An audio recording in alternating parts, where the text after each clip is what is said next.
ngabahas sabalina dawuhan para ahli ulama. Berarti urang kada siap mungkin ngajalankeun lain hukul lahir, tapi kurang kudu siap sarpati. Nawa parina sebab kurang sadaya aalita rek nungsu hiji jalan keur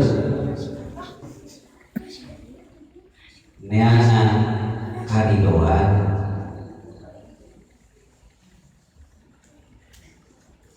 nyucu hiji jalan kamaslahatan iman maslahat di dunia di barzakh di akhirat. Saur ulama lamun urang rek nyucu kabagdaan dunia jeung akhirat kumpul pilu perkara. Lamun urang rek nyucu kabagdaan dunia jeung akhirat urang kudu ngajalankeun pilu rupi.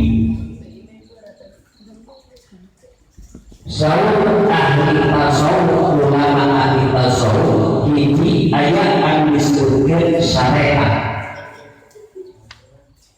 Hiji syariat. Kadua anu disebutkeun thariqah. Nu katilu disebutkeun hakikat.